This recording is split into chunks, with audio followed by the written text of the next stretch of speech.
Hello जय हिंद दोस्तों, कैसे हैं आप सभी लोग। आशा करते हैं आप सब बढ़िया होंगे। दोस्तों आज की इस वीडियो में मैं आप सभी लोगों के लिए विज्ञान का मॉडल पेपर लेकर आया हूं। दोस्तों इस वीडियो में मैं आप लोगों को वेरी मोस्ट इम्पोर्टेंट क्वेश्चन बताऊंगा जो आपके आने वाले परीक्षा के लिए बहुत ही ज़्यादा इम्पोर्टेंट हैं। दोस्तों ये सारे के सारे प्रश्न कई बार परीक्षाओं में पूछे गए हैं और आपके आने वाले एग्जाम में भी दोस्तों ये क्वेश्चन पूछे जाएंगे। ये मेरी 100% गारंटी है, क्योंकि दोस्तों ये सारे के सारे प्रश्न बहुत ही ज़्यादा इम्पोर्टेंट हैं। फर्स्ट क्वेश्चन है, दूध से क्रीम को पृथक किया जाता है। दूध से क्रीम निकालना किस विधि के द्वारा मतलब अलग किया जाता है। दूध से क्रीम किस विधि से अलग कर सकते हैं, ये आप लोगों को बताना है। ऑप्शन ये है आपका पृथक्करण कीप द्वारा, ऑप्शन बी है अपकेंद्रीय यंत्र द्वारा, सी है वाष्पीकरण द्वारा एंड डी है आसवन द्वारा। तो इसका राइट आंसर हो जाएगा ऑप्शन बी अपकेंद्रीय यंत्र द्वारा। एंड नेक्स्ट क्वेश्चन है, 1 नैनोमीटर किसके बराबर होता है। तो दोस्तों 1 नैनोमीटर बराबर होता है 10 की घात -9, 10⁻⁻9 इक्वल टू 1 नैनोमीटर 1 नैनोमीटर। ठीक, याद रखिएगा। अगला क्वेश्चन है, निम्न में कौन तत्व द्विपरमाण्विक है। तो दो परमाणुओं से मिलकर बना तत्व कौन सा है दोस्तों। तो वो है O2। आपका O2 किसे कहते हैं, O2 ऑक्सीजन को कहते हैं। आप लोग देख सकते हैं दोस्तों O2 द्विपरमाण्विक कण है, इसमें 2 परमाणु उपस्थित हैं। ठीक है, आइए अगला क्वेश्चन देखते हैं।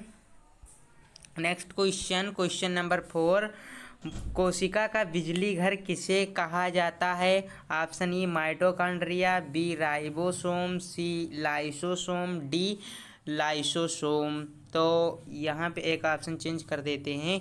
राइट आंसर आप लोगों को बताना है क्या रहेगा दोस्तों। इसका सही आंसर हो जाएगा आपका ऑप्शन नंबर ये माइटोकॉन्ड्रिया। ठीक है, माइटोकॉन्ड्रिया राइट आंसर है। एटीपी का पूरा नाम क्या है, एटीपी का पूरा नाम बताइए। पता है तो कई बार मैंने आप लोगों को बताया है, एडिनोसिन मोनोफास्फेट, एडिनोसिन ट्राईफास्फेट, या फिर एडिनोसिन डाईफास्फेट, या फिर एडिनोसिन फास्फेट। तो इसका राइट आंसर है option number C adenosine triphosphate. ठीक है, आइए अगला क्वेश्चन लेते हैं। आपका अगला क्वेश्चन है, प्रकाश संश्लेषण के लिए उत्तरदायी है। तो दोस्तों यहाँ पे है ऑप्शन ए हरितलवक, बी है लाइसोसोम, सी है तारककाय एंड डी है माइटोकॉन्ड्रिया। तो प्रकाश संश्लेषण के लिए उत्तरदायी कारक है इनमें से आपका हरितलवक। ठीक है, हरितलवक इसका सही आंसर हो जाएगा ऑप्शन ए, इसका करेक्ट आंसर है। याद रखिएगा, बहुत ही ज़्यादा इंपॉर्टेंट क्वेश्चन है आपके एग्जाम के लिए। नेक्स्ट क्वेश्चन है, रुधिर होता है। रुधिर क्या है दोस्तों, रुधिर एक प्रकार का संयोजी ऊतक है। ऑप्शन ये इसका राइट आंसर हो जाएगा। And option number question number 8, एक समान गति की अवस्था में त्वरण होता है। एक समान गति की अवस्था में हमेशा दोस्तों त्वरण शून्य होता है। दोस्तों देखो, गति जब एक समान हो रही होगी तो वहाँ पे त्वरण शून्य ही होगा ना, बिल्कुल वहाँ पे त्वरण शून्य होगा। ठीक है, आइए अगला क्वेश्चन देखते हैं। आपका क्वेश्चन नंबर 9 है, वेग समय ग्राफ की प्रवणता से प्राप्त होता है।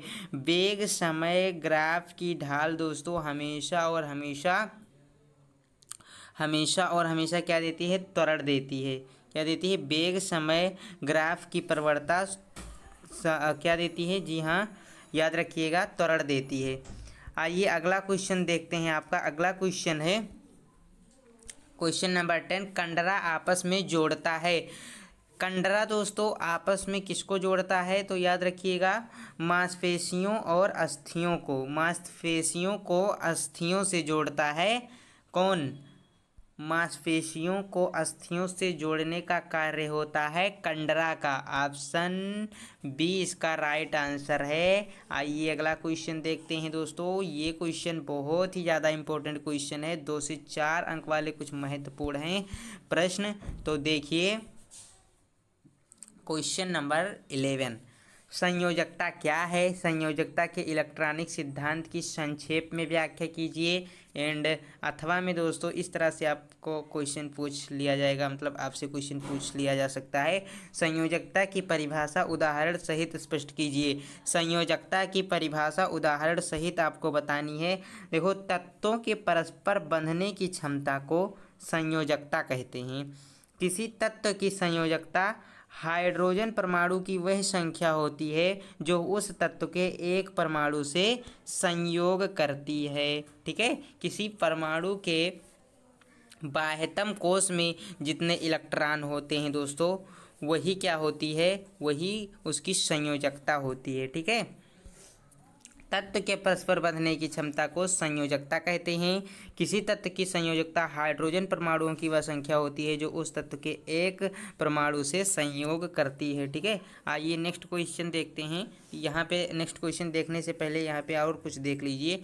इसका इलेक्ट्रॉनिक सिद्धांत, संयोजकता का इलेक्ट्रॉनिक सिद्धांत क्या होता है, या फिर अष्टक का नियम। किसी भी तत्व की संयोजन क्षमता अर्थात संयोजकता उसके बाह्यतम कोश में उपस्थित इलेक्ट्रॉनों की संख्या पर निर्भर करती है। जैसा कि मैंने आपको अभी बताया, इस बाह्यतम कोश को संयोजी कोश कहते हैं। अतः इसमें उपस्थित इलेक्ट्रॉन संयोजी इलेक्ट्रॉन कहलाते हैं। किसी भी परमाणु के बाह्यतम कोश में दोस्तों जितने इलेक्ट्रॉन होते हैं उसे संयोजकता या संयोजी कोश कहते हैं। और इन इलेक्ट्रॉनों को दोस्तों, इन इलेक्ट्रॉनों को जो संयोजकता कोश में उपस्थित होते हैं उन्हीं इलेक्ट्रॉनों को संयोजी इलेक्ट्रॉन कहा जाता है, जो इलेक्ट्रॉन संयोजी कोश में होते हैं।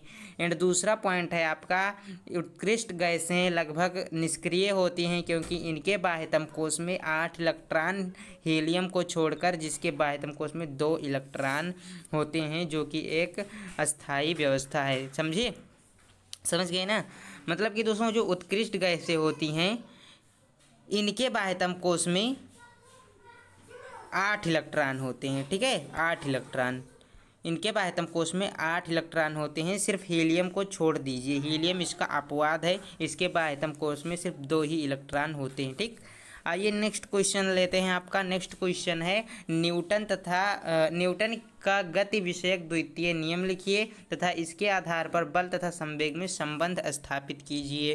तो देखिए दोस्तों, न्यूटन का द्वितीय नियम, न्यूटन के द्वितीय नियम के अनुसार किसी वस्तु के संवेग में परिवर्तन की दर उस वस्तु पर आरोपित बल के समानुपाती होती है। समझे, देखिए न्यूटन का द्वितीय नियम कहता है कि किसी वस्तु पर आरोपित बल उसके संवेग में परिवर्तन की दर के बराबर होती है। ठीक है, ये है कॉन्सेप्ट, आप लोग ध्यान रखिएगा। एफ डायरेक्टली प्रोपोर्शनल, एफ समानुपाती होता है dp अपॉन dt के। ठीक है, यहाँ से F इक्वल टू के आ जाएगा, के एक नियतांक है, और P इक्वल टू आ जाएगा आपका dp अपॉन dt हो जाएगा, क्या हो जाएगा mv। ठीक है, dp अपॉन dt क्या हो जाएगा, mv हो जाएगा। एंड F बराबर dmv upon dt, dp upon dt। P क्या होता है दोस्तों, आप लोग जानते हैं, यहाँ पे लगाते हैं, चूँकि P है आपका P इक्वल टू mv, यानी कि संवेग क्या है, द्रव्यमान और वेग का गुणनफल। ठीक, तो यहाँ से आप लोग P के जगह पर dv रख दीजिए एंड इसका अवकलन कर दीजिए, तो यहाँ पे m बाहर आएगा, dv अपॉन dt त्वरण के बराबर होता है, तो F बराबर m में आ जाएगा। ठीक है, द्रव्यमान बराबर बल बराबर आ जाएगा द्रव्यमान गुणे त्वरण। ठीक, तो ये थे दोस्तों आज के कुछ इंपॉर्टेंट क्वेश्चन जिनको आप लोग तैयार कर लीजिए। ये सारे के सारे प्रश्न दोस्तों बहुत ही ज़्यादा इम्पोर्टेंट हैं। अगर आप लोगों को इसकी PDF लेनी है तो कमेंट बॉक्स में बता दीजिए। ठीक है, PDF आपको प्रोवाइड करा दिया जाएगा। ठीक है, चलिए मिलते हैं अगली वीडियो में। जय हिंद, वंदे मातरम।